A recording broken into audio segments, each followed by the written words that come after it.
જય શ્રી કૃષ્ણ. જય શ્રી કૃષ્ણ. જય સિયારામ. જય સિયારામ. એમ કે આજે 4 ડિસેમ્બર 4 ડિસેમ્બર તો આજે તો ભગવાન દત્તાત્રેય જયંતિ. ભગવાનના 24 અવતારોમાં દત્તાત્રેય પણ ભગવાન વિષ્ણુનો પણ એમ કે એક અવતાર હતો.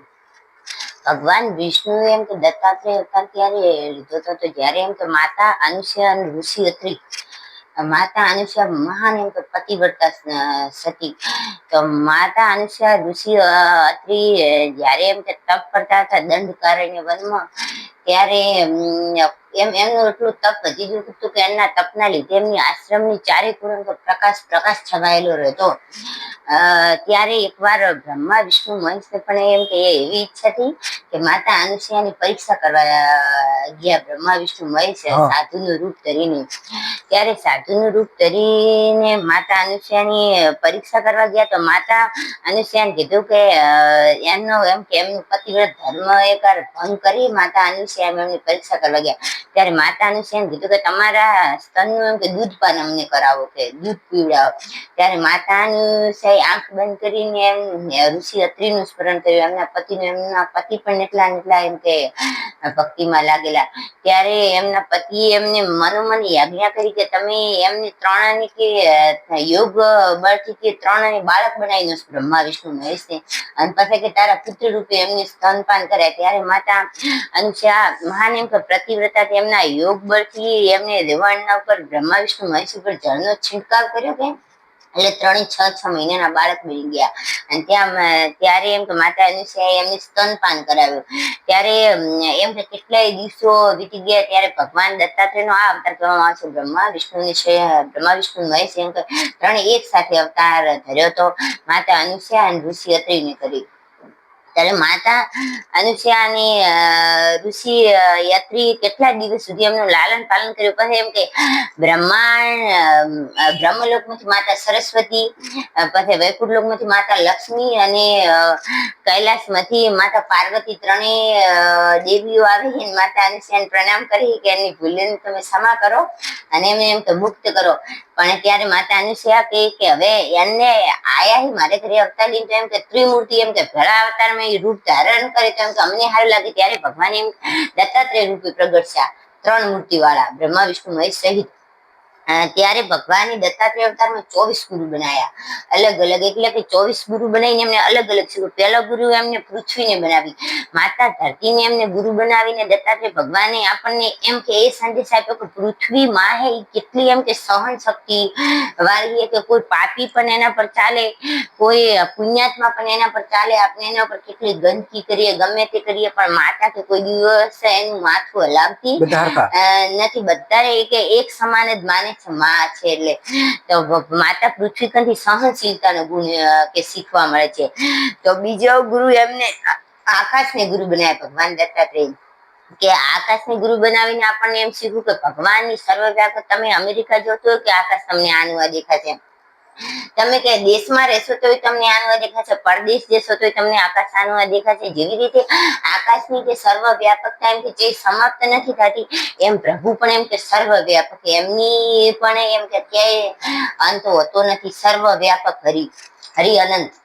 તો આકાશને ગુરુ બનાવી ના શીખે. તો ત્રીજો ગુરુ એમને એમ કે જળને બનાવ્યા. જળ પાસેથી કે આપણને શું શીખવા મળે કે જળ આપણે ગરમ કરીએ અને પછી ઠંડુ પડી જાય તો ગરમ કરીએ આપણે ગમે એટલું તો એનો સમય જતા એ ઠંડુ પડી જાય. એની શીતળતા ક્યારે ભૂલતું નથી. અને બરફ બનાવી દઈએ તો એના અસલી સ્વરૂપમાં કે આવી જાય છે. ક્યારે એમ કે એ શીતળતાનો ગુણ ક્યારે ભૂલતું નથી. તો જેમ જળ એની શીતળતાનો ગુણ ભૂલતું નથી એમ આપણે કે આપણી અંદર જે ગુણો હોય એ સત્વ ગુણને ક્યારે એમ કે આત્મા અને પરમાત્મા, કે આત્મા કોણ છે તો કે પરમાત્માનો જ એક અંશ છે. તો આપણે પણ એ ક્યારે એમ તો ભૂલવું જોઈએ નહીં. તો પછી એમ કે ભગવાને ચંદ્રને ગુરુ બનાવ્યા.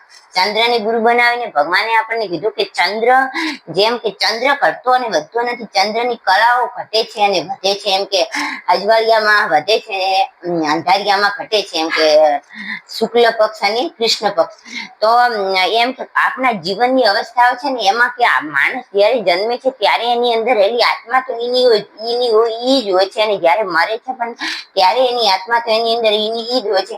પણ એની જીવનની એમ કે એના શરીરની અવસ્થા અવસ્થાઓ બદલાય છે, આત્માની અવસ્થાઓ બદલાતી નથી. એટલે કે નાનું બાળક હોય છે એમાંથી કે કિશોર અવસ્થા આવે છે, તરુણ અવસ્થા આવે છે, જવાની આવે છે, જવાની પછી કે વૃદ્ધાવસ્થા આવે છે, પણ કે શરીરની અવસ્થાઓ બદલાય છે. આત્મા તો ઈનો ઈ જ છે. જેમ ચંદ્રની કળાઓ ઘટે છે એમ આપણા શરીરની અવસ્થાઓ ઘટે છે અને વધે છે, પણ કે આત્મા અવિનાશ પરમાત્માનો જે અંશ છે તો જન્મે છે ત્યારે એનો એ હોય છે, અને જ્યારે માણસ મૃત્યુ પામે છે ત્યારે પણ એનો ઈ જ હોય છે. ત્યારે ભગવાને પછી એમ કે વાયુને ગુરુ બનાવ્યા. વાયુને ગુરુ બનાવ્યા. ભગવાન આપણને શું સંદેશ આપે છે કે વાયુ જ્યારે એમ કે કોઈ ગંદકીમાંથી પસાર થાય ત્યારે એમ કે ગંદ પવન જ્યારે પસાર થાય ત્યારે આપણને ગંદી સ્મેલ આવે છે, એમ કે ગંદી હવા આવે છે.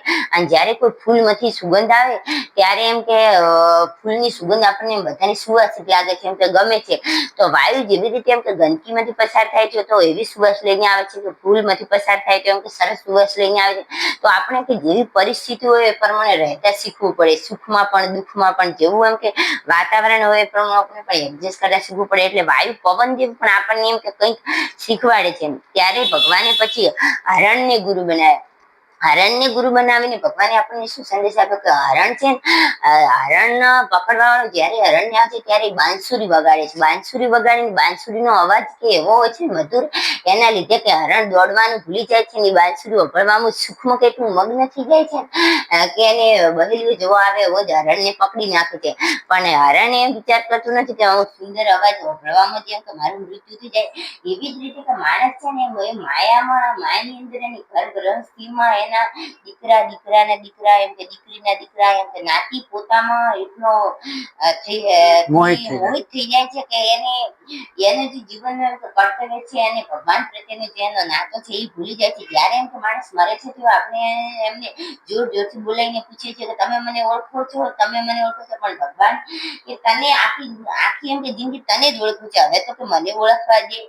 પછી ભગવાન પછી કયા ગુરુ બનાવે છે કે મધમાખીને ગુરુ બનાવે છે. મધમાખીને ગુરુ બનાવીને ભગવાન આપણને શું સંદેશ આપે છે કે મધમાખી છે ને એ એકઠું જ કરતી રહે છે, એકઠું જ કરતી રહે છે, કઈ એમ કે વાપરતી નથી. અને જે એકઠું કરે છે એ પોતે નથી વાપરતી, એ કોઈ બીજા જ ઝૂંટવી જાય છે. અને બીજા ઝૂંટવે છે ત્યારે એમ કે મજા માણે છે કે ભેગું તો એને કરે વાપરું તો છું.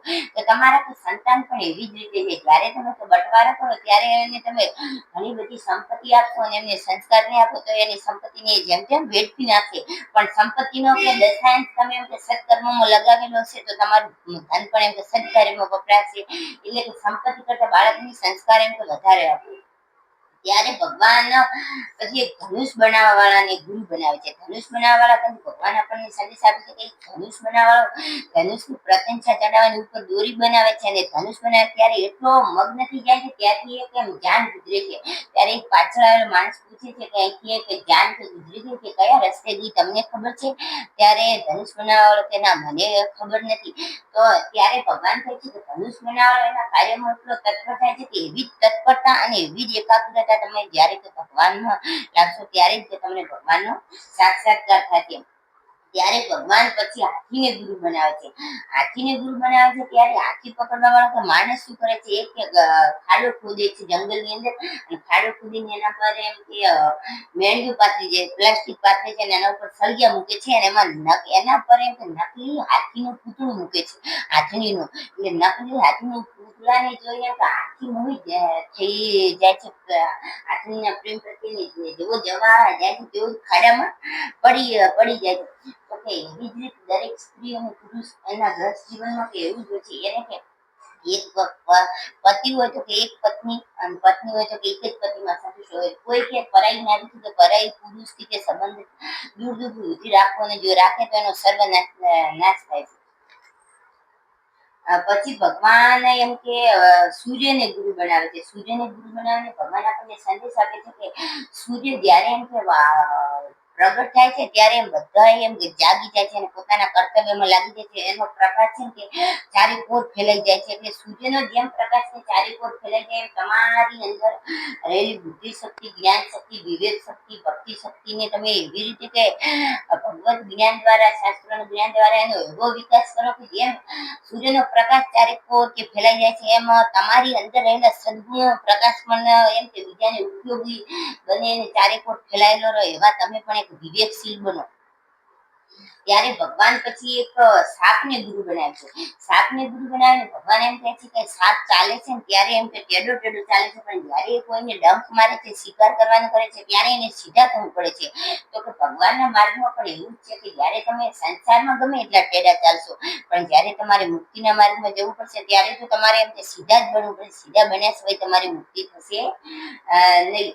ત્યારે ભગવાન સમુદ્રને પણ એમ કે ગુરુ બનાવે. સમુદ્રને ગુરુ બનાવીને ભગવાન આપણને સંદેશ આપે છે કે સમુદ્રની જેવી ગહેરાઈ જેટલી ઊંડી છે એવો કે ભગવાન પ્રત્યેનો તમારો વિશ્વાસ પણ એટલો અખંડ અને ઊંડો હોવો જોઈએ કે કોઈના કહેવાથી તમારી શ્રદ્ધા ક્યારેય ડગમગ થવી જોઈએ નહીં. પછી ભગવાન કુંવારી કન્યાને ગુરુ બનાવે છે. કુંવારી કન્યાને ગુરુ બનાવીને કુંવારી કન્યા એક વચ્ચે એને વર પક્ષવાળાને જોવા આવવાના છે, એની રાહ જોયેલી છે. ત્યારે એના જેઠ અને એના સસુર જે થવાના હતા, સાસરો થવાના, એ એને જોવા આવે છે.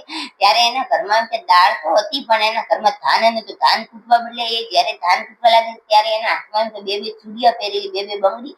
તો બંગડીની થનક થનક અવાજ આવે ત્યારે એ સમજી છે કે બહાર બેઠા લોકોને એમ ખબર પડશે કે મારા હાથમાં તો બંગડી વાગે છે. તેમને એમ ખબર પડશે કે આના ઘરમાં તો એમ કે ધાન પણ નથી. તો એમ કે એક હાથની બંગડી કાઢી નાખે છે અને એક હાથની રાખે તો પણ એમ કે અવાજ આવે છે. ત્યારે એ બધી બંગડીઓ કાઢી નાખે છે.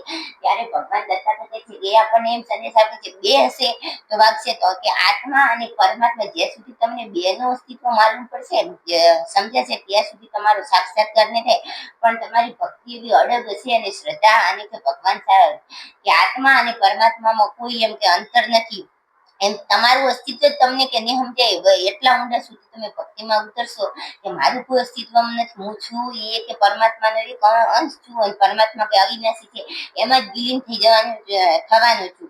ત્યારે જ કે તમારો પ્રભુ તેનો સાક્ષાત્કાર થશે.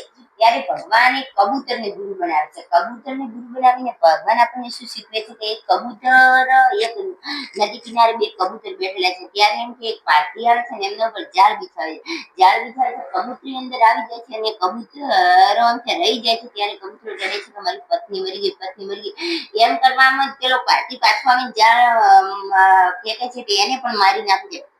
પણ એ એમ નથી વિચારતો કે જેવી રીતે આ કબૂતરીની કે મૃત્યુ થયું એવી રીતે આપણે પણ એક દિવસ મરવાનું છે. એટલે કે આપણે સગામાં સંબંધીઓમાં તો કોઈ મરી જાય તો ગુરુદેવ તો શું કે બધા એમ કે મરે છે ત્યારે એમ તો બધા તો ભાઈઓ લોકો તો રહે છે ઠીક છે, પણ કે બહેનો તો ક્યાંથી કે અભ્યાસ કરીને કેમ આવી હોય કે ક્લાસ કરીને એવી રીતે રોવે છે કે મારી સાસ મરી ગઈ તો સાસ રોવે એમ કે એની સાસ ને કે હું પણ શીખી લો કે એ મરશે. એ પણ કે એ નથી શીખતું કે એ મરી ગયો છે, આપણે મરવાનું છે. અટલ સત્ય છે. માટે આપણા મૃત્યુને આપણે એમ કે સુધારવું જોઈએ અને પ્રભુ માર્ગમાં આગળ વધવું જોઈએ. ત્યારે ભગવાન અગ્નિને પણ ગુરુ બનાવે છે. અગ્નિને ગુરુ બનાવીને ભગવાન એમ કહે છે કે તમને કોઈ તમારી કોઈ નિંદા કરે, તમને કોઈ એમ કે નિંદા કરે કે તમારા વખાણ કરે, તમારી દરેક પરિસ્થિતિમાં એક જ રહેવું જોઈએ. અગ્નિ જેમ તમે એનામાં ઘી નાખો તો કે હોમાઈ જાય છે, એનામાં તમે ગમે તે વસ્તુ નાખો પણ સ્વાહ થઈ જાય છે, હોમાઈ જાય છે. તમે એના અંદર લોખંડ નાખો તો એનું તાપમાન એટલું બધું હોય તો લોખંડને પણ પીગાળી નાખે છે. એટલે એનામાં તાકાત હોય છે. અગ્નિ જેવા બધો.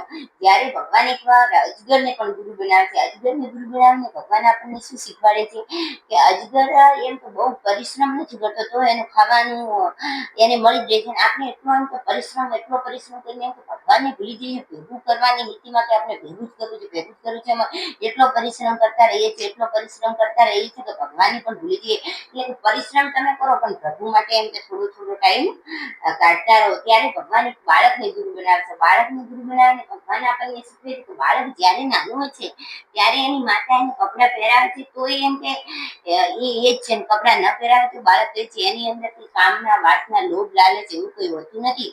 કે જ્યારે તમે ભક્તિ માર્ગને છેક સુધી કે આગળ વધી જશો ત્યારે એમ કે તમારી અંદર રહેલા કામ, ક્રોધ, લોભ, મોહ જેવા બધા ગુણો ખતમ થઈ જશે અને આત્મા અને પરમાત્મામાં વિલીન થઈ જશે. એમ ભગવાન એમ કરતા કરતા 24 ગુરુઓ બનાવીને આપણને અલગ અલગ પ્રકારની ભગવાન દત્તાત્રેય શિક્ષા આપી છે. અને આજે દત્તાત્રેય જયંતિ છે એટલે આજે દત્તાત્રેય ભગવાનનું આપણે સ્મરણ કરવું જોઈએ, એમની પૂજા કરવી જોઈએ, એમનો પંચામૃત અભિષેક કરવો જોઈએ. જે આપણું સામર્થ્ય અનુસાર આપણે જે થાય તે કરવું જોઈએ. જય શ્રી કૃષ્ણ, જય શ્રી રામ. જય શ્રી કૃષ્ણ, જય શ્રી રામ.